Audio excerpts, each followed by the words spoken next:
예수님께서 33년 삶을 마치시고 마지막 사역인 십자가 사역을 감당하시고 그 십자가에서 죽으시고 그리고 사흘 만에 부활하십니다. 40일 세상에 계시다가 그리고 예루살렘에서 가까운 그 감람산에서 승천하시면서 그 승천하시는 장면을 바라보는 그 여러 제자들에게 예수께서 하시는 말씀은 예루살렘을 떠나지 말고 아버지께서 약속하신 것을 기다리라. 성령이 임하시면 너희가 권능을 받고 예루살렘과 온 유대와 사마리아와 땅끝까지 이르러 내 증인이 될 거다. 그렇게 말씀하시면서 예수님께서 승천하십니다.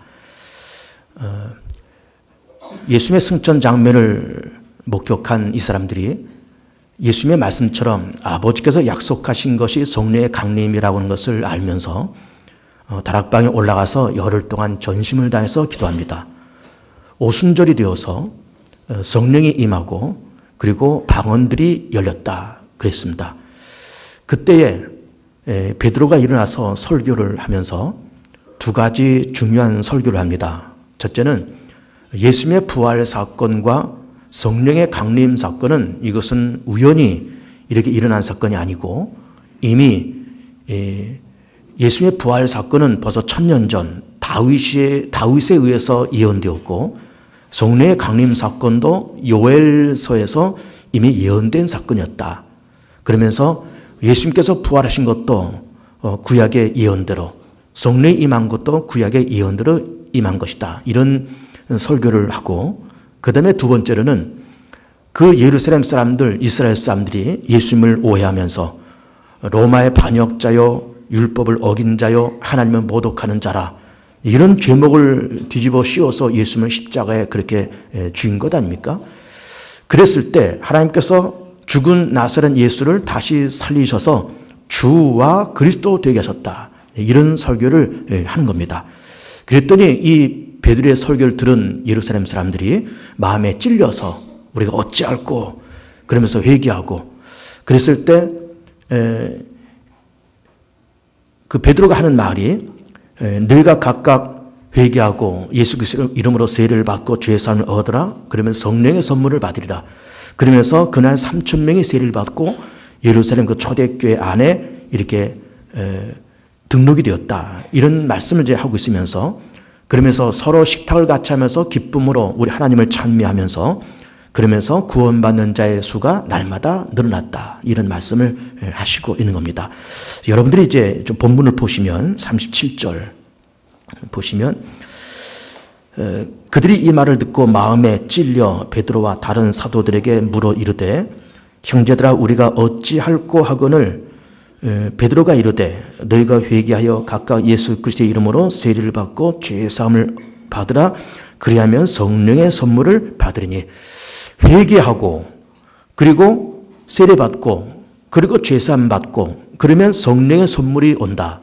여기서 성령의 선물 이렇게 되어 있는데 우리 그전에 보았던 개혁성경에서는 성령을 선물로 주신다 이렇게 되어 있고 우리 개혁개정판에서는 성령의 선물 이렇게 되어 있습니다.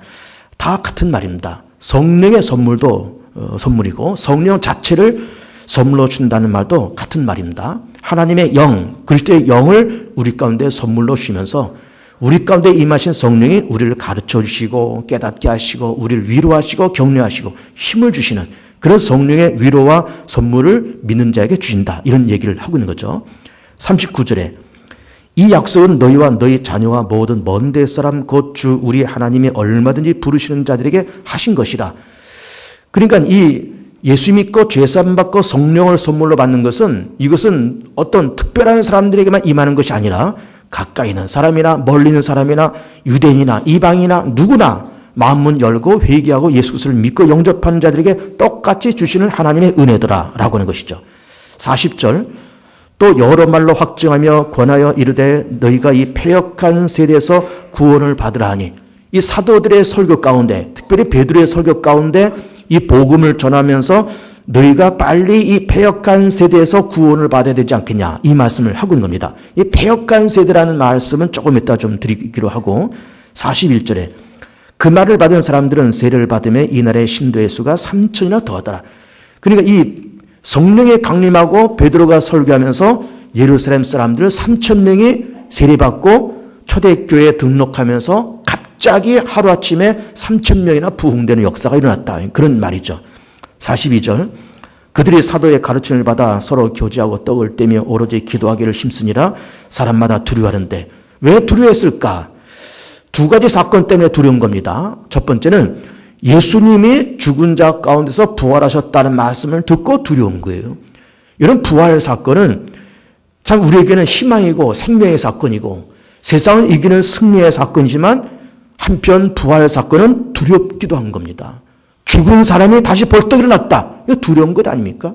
예를 들어서 초상을 한참 치려고 장례식하고 이제 다 발인 예배 드리고 이제 장지로 떠나려고 그러는데 관뚜껑이 벌떡 제껴지고 죽은 양반이 일어났다.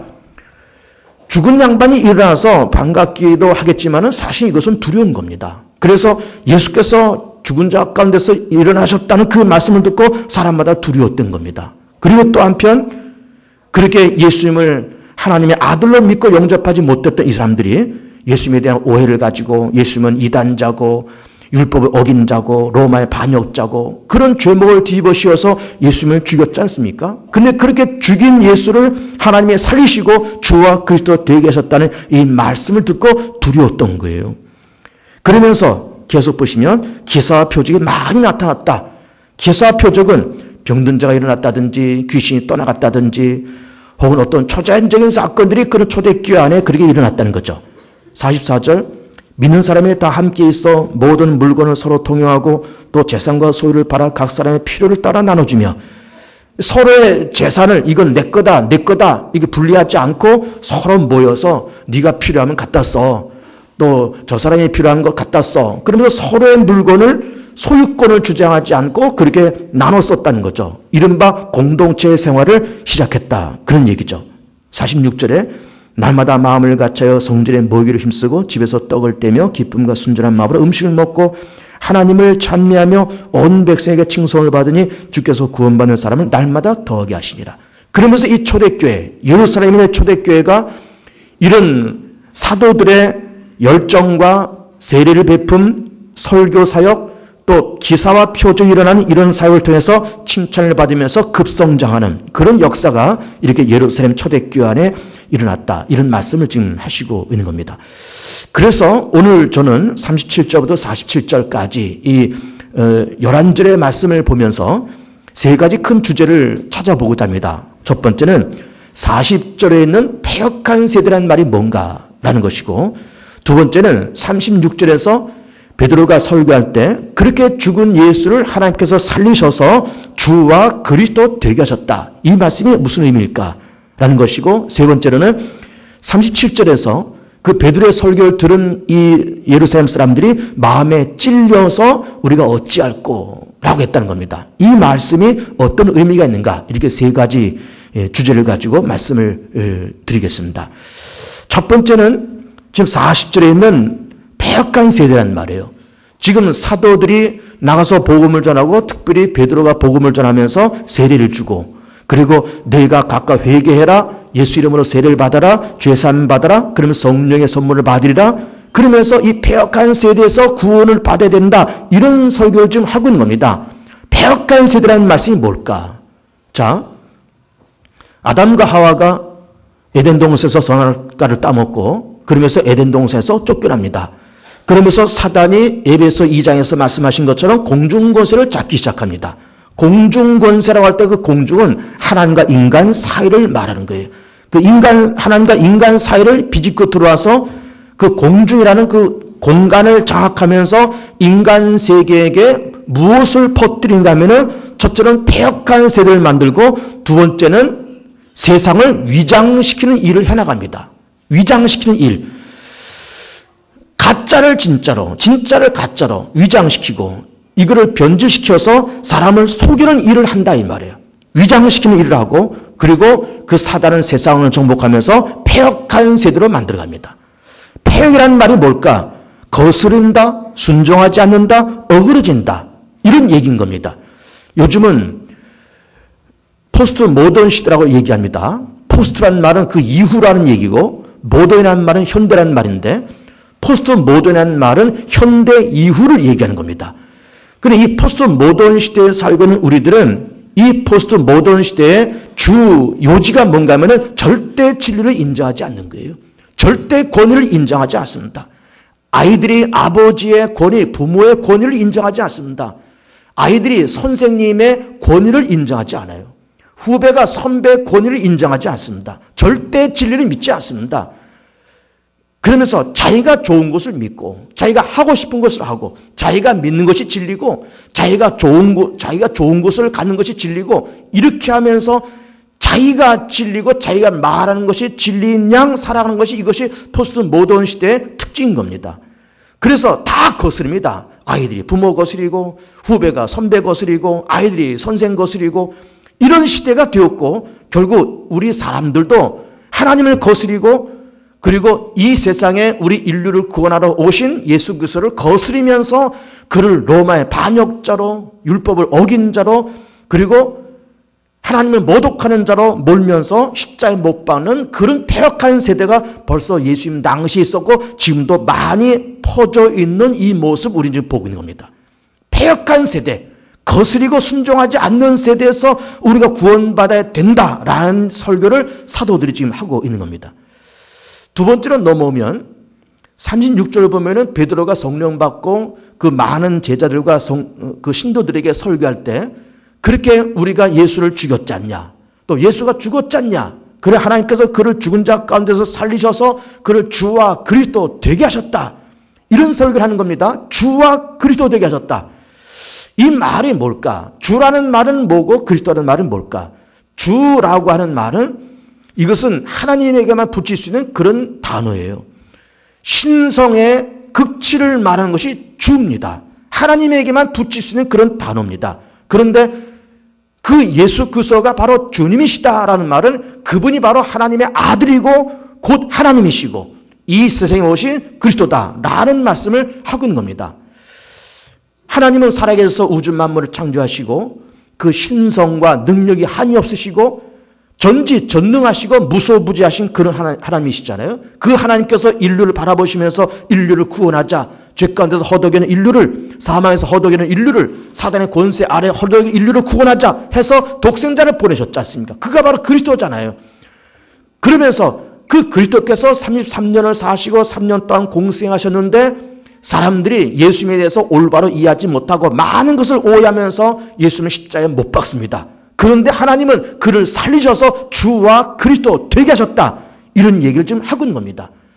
그런데 우리는 이 말씀 보면은 그럼 예수님께서 부활하셨기 때문에 주님이 되시고 부활하셨기 때문에 그리스도가 되신 것인가? 그럼 부활하시기 전에는 주가 아니고 그리스도가 아니고 부활했기 때문에 주와 그리스도 되게 하셨는가? 우리가 이렇게 오해할 수 있는데 그렇지 않습니다.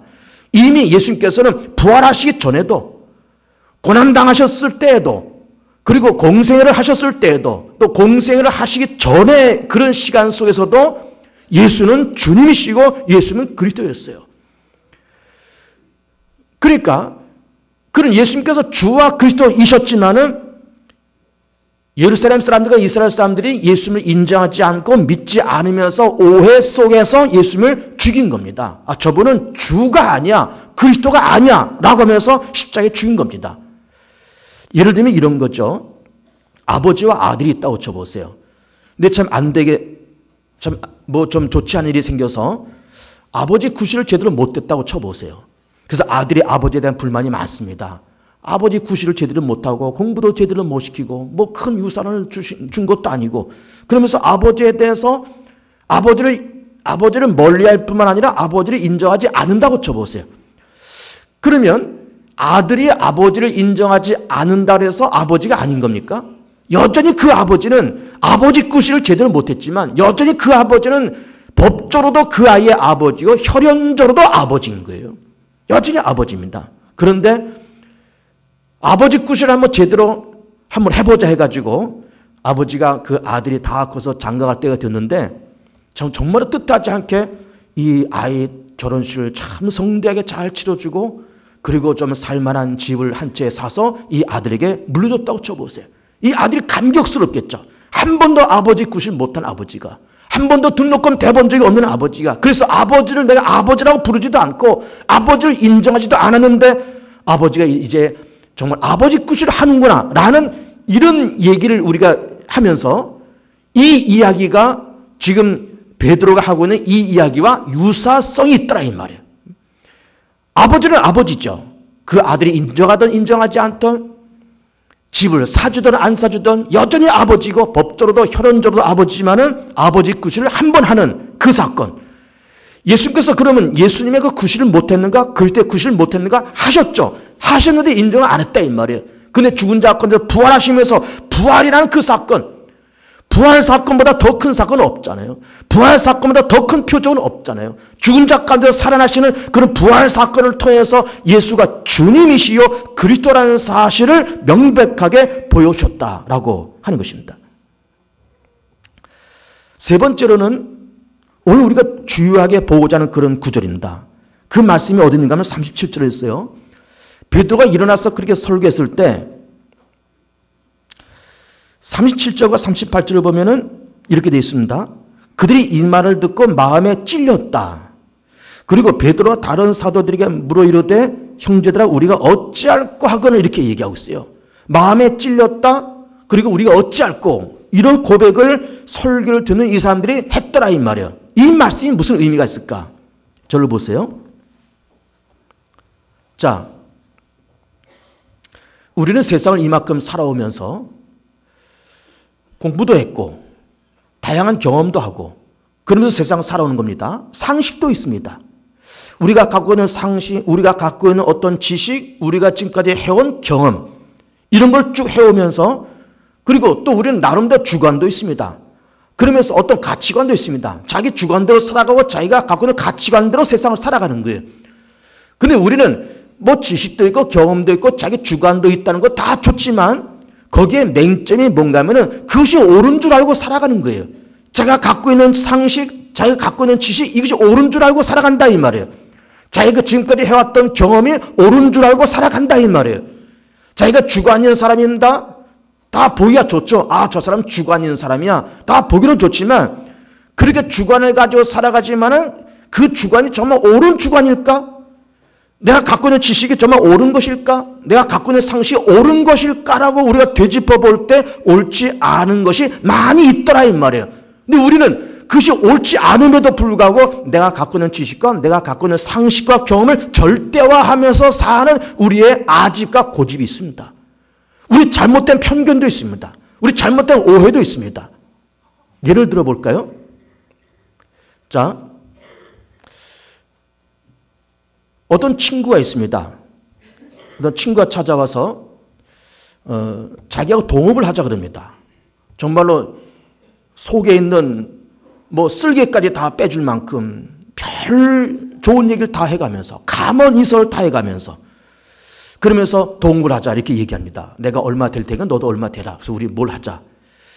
그래서 뭐 그전부터 알았던 친구고 뭐 사업 보니까 좋은 아이템 같고 그리고 뭐 감언이설을 다 해오니까는 그런 줄 알고 자기도 덜크도 얼마를 투자해서 이걸 이렇게 해서 사업을 시작합니다.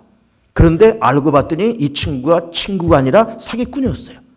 오래전부터 알았던 친구지만 고향 친구였지만 자기가 퇴직해서 뭐 퇴직금 받은 거 알고서는 어떻게 해서 뭐 땅 팔아서 또 목돈 있다는 거를 알고서는 그러면서 싹 나한테 들어가지고 감언이설을 다 해서 뭐 어디 투자해라, 뭐 사업 같이 해보자, 동업해보자, 그래가지고 싹 빼먹고 쥐도새도 모르게 사라지는 거예요.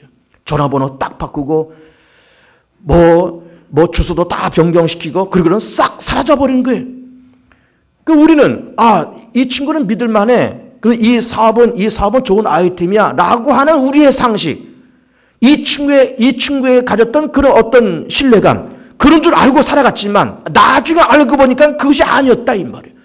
우리 이런 것이 얼마나 많습니까? 참 미안한 얘기지만 우리 남자들이 제일 빠지기 쉬운 데가 도박이잖아요. 그리고 또 어떤 불륜 사건 아닙니까? 그러면서 껄렁껄렁한 남자들이 어느 음침한 데 가서 좀 야시한 여자를 보면서 마음을 다 뺏기서 정말로 이렇게 멋진 여자가 세상에 있을까? 그러면서 홀라당 빠져가지고 그러면서 야, 내가 정말로 천하제일의 미생을 만났다. 그러면서 거기다가 돈 다 투자하고 그러면서 1년, 2년 그렇게 살아가는데 결국은 그것 때문에 다 돈 털리고 배가 망신하고 가정 깨지고 이런 일들이 얼마나 많으냐 이 말이에요.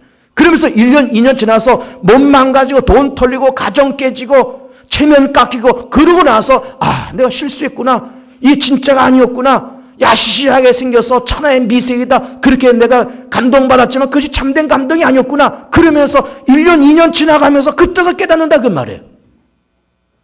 일확천금하면 뭐 돈을 벌 줄 알고 강원도 내려가서 뭐 한번 멋지게 한번 베팅하면은 막 일확천금이 생긴 줄 알고 재산 다 틀어서 막 없는 것도 빌려서까지 강원도 내려가지고 그걸 베팅을 해가지고 돈 몇백만 원 하루아침에 돈 몇천만 원 하룻밤에 혹은 몇 억을 날려서 신용불량자 되고 오갈 데 없어서 그냥 찜질방에서 자는 남자들 수두룩합니다. 수두룩합니다. 우리는 그럴듯해서 야 정말 이렇게 한번 하면은 일확천금 얻을 것 같다라고 그렇게 해보지만은 그것이 아니었다 이 말. 이런 일들이 세상에 얼마나 많으냐 이 말이에요. 우리 현대인들이 오해하는 것이 뭘까요? 그런 줄 알고 살아가지만 그렇지 않은 것이 있더라 이 말이에요. 그것이 뭘까요? 하나님이 없다라고 생각하는 거예요. 어리석은 자는 이르기를 하나님이 없다 하도다. 그리고 또 한 가지 착각이 뭔지 압니까? 죽으면 그만이라고 생각하는 겁니다. 아, 인생은 70이고 80이고 요즘 장수시대엔 90 살고 뭐 그렇게 살다가 죽으면 끝이겠지. 죽으면 끝일까? 그렇지 않습니다. 하나님이 없으실까? 그렇지 않습니다. 불신자들이 교회를 바라보면서 아, 교회는 그냥 뭐 예수라는 사람을 믿는 광신자들이 모여서 뭐 맨날 박수치면서 할렐루야 하고 아멘 찾고 저 광신자들 도대체 뭐 하는 거야? 하면서 오해를 갖는 거예요. 그러면서 하나님이 없다고 그러죠. 교회를 오해하죠. 핍박하죠. 그리고 그냥 죽으면 끝이라고 그렇게 생각하면서 세상 사람 다 그렇게 사는 거예요. 또 그것을 확신을 갖고 살아가는 거예요. 그렇게 아는 것만이 아니라 확신을 갖고 살아가는 거예요. 그냥 살다가 죽으면 끝이다. 확신을 가져요. 그것도 일종의 믿음이겠죠. 하나님이 없다고 믿는 것도 믿음이겠죠. 교회는 광신자들이 다니는 곳이라고 생각하는 것도 일종의 믿음이겠죠. 거짓된 믿음, 잘못된 믿음, 위장된 믿음. 그런 자기의 신뢰를 가지고 살아갑니다. 아주 확신이죠, 확신. 세상은 뭐 하나님의 말씀에서 창조되었다고 그렇게 말하지만 참 그 웃기는 소리 한다. 이 세상 언젠가 수백억 년 전에 어떤 빅뱅 이런 뻥하고 이 우주 만물이 터져서 그래서 우주 만물이 만들어지고 이게 다 진화되어서 바닷물에 생물이 슬금슬금 기어 올라와서 육지에 올라와서 이게 아가미로 호흡하던 것이 폐로 호흡하고 다리가 생기고 뭐 팔이 생기고 그러면서 이제는 이제 직립보행을 하고 원숭이가 되고 사람이 되고 그러면서 그렇게 진화되었겠지라고 그것도 하나의 신념 가운데 살아가는 거예요. 신념 가운데. 그런데 그것이 사실이냐라고 할 때는 사실이 아니잖아요. 하나님이 없다라고 그렇게 소리를 지르면서 살지만 하나님은 계시잖아요. 교회는 광신자들이 다니려고 생각하지만 교회는 광신자가 다니는 사람이 아니고 즉히 정상적인 사람들이 다니는 것이 교회인 거예요. 제가 지난주에도 말씀드렸잖아요. 성령 받으면 어떻게 된다 그랬어요? 성령 받으면 즉히 정상적인 사람이 되는 거예요. 즉히. 세상이 진화되어서 만들어진 겁니까? 빅뱅 터져서 우주 만물이 만들어진 겁니까? 하나님이 태초라는 시간에 말씀으로 천지 만물을 창조하시고 빛이 있으라 말씀에 빛이 있고 태양 너는 거기 있어. 지구 너는 그렇게 만들어져. 지구는 매일 한 바퀴 돌고 태양을 1년에 한 바퀴씩 돌아. 하나님의 명령에 의해서 세상은 만들어진 것이고 하나님의 명령에 의해서 지구 만물, 우주 만물은 움직이고 있습니다. 사람도 하나님의 손에서 오묘하게 지음받은 존재고 하나님의 성품이 있고 하나님의 영혼이 있고 하나님의 그림자가 있고 하나님의 그림자가 있고 이것이 진리인 겁니다. 그런데 사람들은 그렇지 않다라고 생각하면서 살아가는 거예요. 그런데 우리는 세상 살면서 우리가 갖고 있는 어떤 지식이 있다는 말씀 드린 것 아닙니까? 지식도 있다, 어떤 상식도 있다, 경험도 있다. 근데 이 상식과 경험을 그냥 우리가 갖고 살지만 이거를 우리가 한 번은 걸러야 되는 거예요. 이걸 무엇으로 걸릴 것인가? 진리 앞에, 하나님의 말씀 앞에, 하나님의 존재 앞에 내가 갖고 있는 사실을 걸러보고 나라는 인간 한번 걸러보고 내가 갖고 있는 상식, 내가 갖고 있는 경험, 지식 이걸 한번 진리 앞에 걸러보면은 걸러져서 밑바닥으로 떨어질 것이 수두룩한 거예요. 수두룩합니다. 그러면서 내가 이렇게 알고 살았는데 그것이 아니었구나. 하나님이 없다고 생각했는데 하나님이 계시네. 사람이 살다가 7, 80년 살다가 주는 것으로 끝인 줄 알았는데 그것이 아니었네. 한 번 주는 것은 정한 것이고 그 이후에는 하나님의 심판이 있었네. 교회는 그냥 광신자들이 다니는 것이 아니라 부름받은 사람들이 지극히 정상적인 사람들이 다니는 곳이었네. 인간의 만물의 영자라고 그렇게 생각했지만 물론 만물의 영자이지만 인간은 죄인이요 의인 하나도 없어서 예수의 십자가를 통과하지 않으면 인간은 절대로 구원받을 수 없는 존재로구나 라고 하는 그런 진리 앞에 우리 자신을 한번 걸러볼 필요가 있다 이 말이에요. 걸러볼 필요가. 여러분이 각 가정마다 정수기가 있잖아요. 정수기 안에 뭐 우리가 상식적으로 생각할 수 있듯이 그 안에 다 필터가 있는 겁니다. 그러면 수돗물이 흘러와서 그 정수기의 필터를 거쳐서 우리가 먹는 거예요. 그런데 그 필터에 여러 가지 불순물이 걸릴 겁니다. 무슨 중금속도 걸릴 것이고 무슨 찌꺼기 같은 것도 걸릴 것이고 먼지도 걸릴 것이고 다 걸러지는 겁니다. 그 걸러진 물을 우리가 마시는 거예요. 우리가 지금까지 세상 살면서 지식도 있고 상식도 있고 내 경험도 있고 내 주관도 있고 내가 가치관도 있고 그렇지만 이것을 하나님의 말씀이란 진리 앞에 우리가 걸러서 한번 생각해 보면 걸러질 것이 너무나 많은 거예요. 너무나 많습니다. 자, 이런 예를 한번 들어볼게요. 한나라의 왕이 좀 민정을 시찰하기 위해서 당신께서 평상복을 입으시고 광명시장 어느 한쪽 구석에 와서 좌판을 벌여놓고 야채 노점상을 했다. 민정을 살피기 위해서. 그런데 공교롭게도 그 노점상 바로 옆에 있는 가게가 도둑을 맞았다. 도둑 맞은 이 주인이 자기 집 앞에서 노점 좌판을 벌인 그 사람이 도둑질했다라고 생각하면서 이 사람을 때리고 협박하고 그러면서 경찰서에 고소를 해서 경찰서 유치장에 집어넣었다.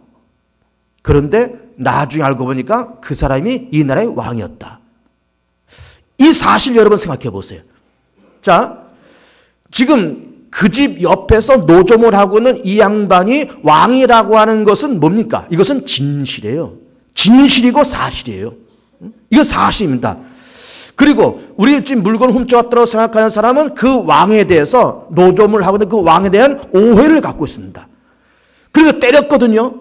도둑질 하겠다고 생각했거든요. 고소를 했거든요. 경찰서 유치장에 집어넣었거든요. 왜 그랬을까? 자기가 갖고 있는 그 진리가 아니었거든. 자기가 갖고 있는 상식이 아니었거든. 많은 오해였거든요. 그래서 자기 집 앞에서 노점한 그 사람을 경찰서 유치장에 집어넣었다 이 말이에요. 그런데 나중에 알고 보니까 그분이 우리나라의 왕이었다라고 하는 사실을 알게 됐을 때 내가 어찌할꼬 마음에 찔려서 내가 어찌할꼬 한 우리나라의 왕을 내가 도둑놈으로 몰고 때리고 주먹질했네 어찌할꼬 마음에 찔려서 그렇게 하는 그 사건과 오대 이 말씀과 똑같다 이 말이에요. 좌판을 벌인 그 노점상을 도둑놈이라고 생각하는 내 지식을 사실이라는 그런 필터에다가 한번 걸러봐야 되는데 걸르지를 않습니다. 요즘 사람들이. 걸르질 않아요. 그런데 우리가 알고 있는 사실과 우리가 알고 있는 지식이 정말로 모든 것이 다 폭로될 때가 다 있습니다. 내가 갖고 있는 지식이 이거 다가 아니야. 이게 잘못된 지식이고 잘못된 경험이고 잘못된 상식이고 잘못된 내 주관이다 라고 하는 것을 완벽하게 밝혀질 그 때와 장소가 있는데 거기가 어딘가 하면 하나님의 심판대 앞입니다. 하나님의 심판대 앞에. 한 번 주는 것은 사람에게 정한 것이고 그 이후에 하나님의 심판이 있다고 그랬거든요. 우리도 하나님의 심판대 앞에 설 것입니다. 불신자들은 더더욱 하나님 앞에 심판대에 설 것입니다.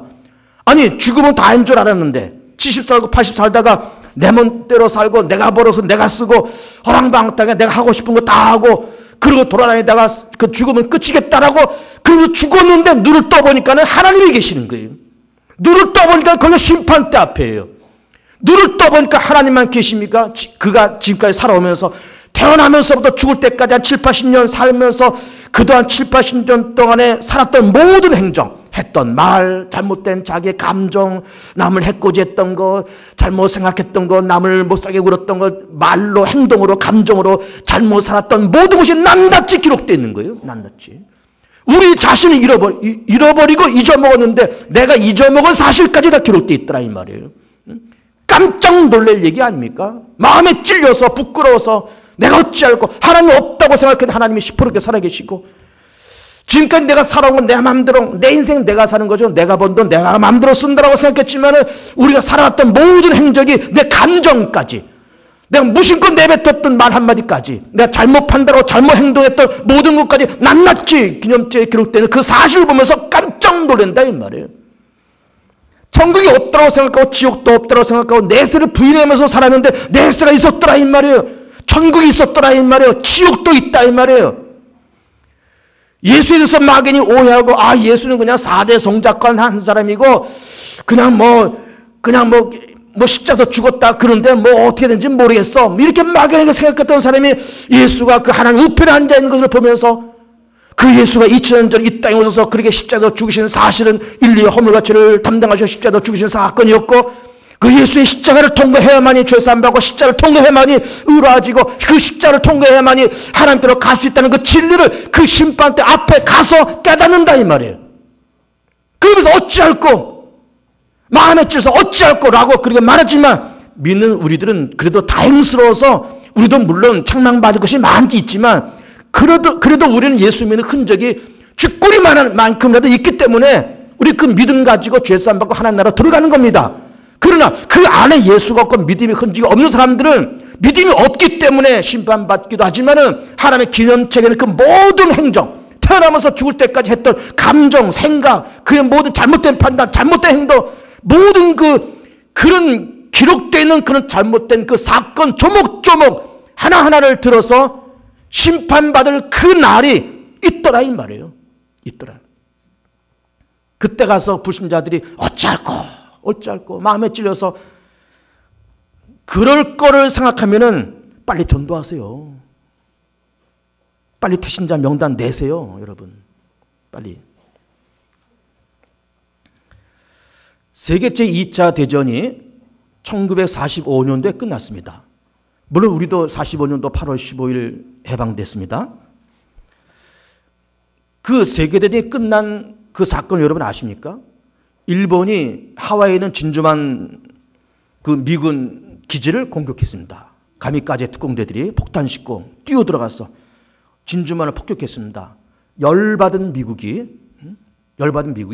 이거 안 되겠다 이제는 이 전쟁을 끝내자. 일본을 완벽하게 굴복시키자. 어떻게 하겠느냐? 원자폭탄을 터뜨리자. 그래서 원자폭탄을 터뜨리려고 결정을 지었습니다. 1945년 8월 6일 날짜까지 잡았습니다. 시간도 잡았습니다. 오전 10시. 장소까지 잡았습니다. 히로시마, 나가사키. 원자폭탄을 터뜨리려고 생각하면서, 그러나 또 아까운 생명들이 죽는 것이 아까워서 미국에서 비행기를 띄워서 일본 히로시마, 나가사키 상공에다가 삐라를 뿌렸습니다. 이제 이 히로시마, 나가사키에 사는 모든 시민들은 이 시내 중심에서 50km 바깥으로 이주하시오. 빨리 이주하시오. 그 삐라를 주워 들은 그 시민들이 이게 무슨 말일까? 이해도 안 되고 미국이 괜히 장난치는 거겠지 이렇게 생각했던 겁니다. 그러면서 우물쭈물 그러고 있을 때 정말로 1945년도 8월 6일 아침 10시에 비행기가 뜨면서 히로시마에다가 원자폭탄을 터뜨렸습니다. 빵! 하고 터지면서 그 터지는 순간에 몇 명이 죽었느냐? 30만 명이 죽었습니다. 30만 명. 물론 그 이후에 원폭, 무슨 피해자, 방사능 피해자 이런 거는 둘째치고 그 순간에 죽은 사람이 30만 명이 죽었습니다. 일본 왕이 벌벌 떠는 음성으로 무조건 항복을 선언하면서 1945년 8월 15일 전쟁이 끝나고 우리 대한민국이 독립을 했습니다. 그러면 우리는 그 사건을 가만히 보세요.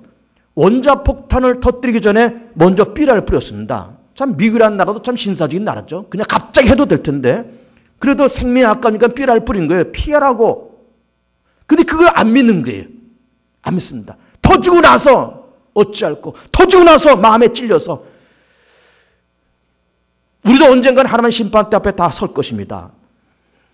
우리는 다행스럽게 예수 믿어서 눈꽃만한 정말로 시원찮은 믿음이지만 그 믿음 하나 가지고 예수 앞에 서고 하나 앞에 서겠지만 그래서 정말 전차는 믿음이지만 하나님께서 그 믿음 보시고 불쌍히 여겨서 우리도 하나님의 자녀로 삼으시고 다 천국으로 그렇게 뒤로 보내주실 겁니다. 그러나 불신자들은 할 말이 없는 거예요. 할 말이. 왜 할 말이 없는가? 그동안 하나님 없다고 소리를 뻑뻑 지르면서 살았거든요. 죽으면 그만이라고 생각하면서 살았거든요. 교회는 광신자들이 다니는 곳이라고 생각했거든요. 그 오해와 그가 가졌던 경험과 상식이 하나님의 심판대 앞에 가서 왕창 깨지는 거예요. 왕창 깨진 겁니다. 여러분, 사람은 실패하기 전에 먼저 깨닫는 것이 중요하고요. 망하기 전에 먼저 바로 서는 것이 중요하고요. 죽기 전에 먼저 예수 믿어서 올바르게 사는 것이 중요하고요. 심판받기 전에 지옥 가기 전에 예수 믿어서 영원 구원받는 것이 중요한 거예요. 중요한 겁니다. 마음에 찔려서 어찌할꼬. 그런데 이미 때는 늦었습니다. 때는 늦었습니다. 정말 우리가 말씀드리기 전에 그 요지가 뭔가 하면은 우리가 지금까지 갖고 있었던 어떤 상식과 지식이 이게 정말 올바른 것인가, 옳은 것인가, 맞는 것인가 라고 하면서 진리 앞에 한번 걸러볼 필요가 있더라 이 말이에요. 있더라 이 말입니다. 조강지처가 그래도 뭐니 해도 조강지처가 최고고요. 그래도 뭐니 해도 혈육과 동기가 최고고요. 그래도 뭐니 해도 믿음이 최고입니다, 여러분. 예수 믿고 구원받아서 오늘 4월 마지막 주일 주 앞에 나와서 나 같은 죄인 살리신 주 은혜 놀라와 감격하면서 예배드리는 이 모습이 세상의 그 어떤 즐거움보다 어떤 희락보다 어떤 재물보다 더 위대한 시간이요 더 가치 있는 시간인 것을 깨닫는 것, 이것이 믿음이고 이 가치가 세상 어느 가치보다도 더 위대한 가치라고 하는 것을 깨닫는 것이 이것이 중요한 깨달음인 거예요. 중요한 깨달음입니다. 주 앞에서 늘 겸손하게 세상을 살아가시고 늘 예수 앞에 무릎 꿇고 자복하면서 살아가는 여러분들 다 되어서 이 땅에 살면서도 하나님의 은혜 가운데 하나님의 심판대 앞에 가서도 그 하나님의 진노의 심판을 면하고 하나님의 은혜 가운데 천국에 다 입성해서 거기서 복락의 강수를 먹고 마시며 살아가는 여러분 귀한 삶 되시기를 축복합니다.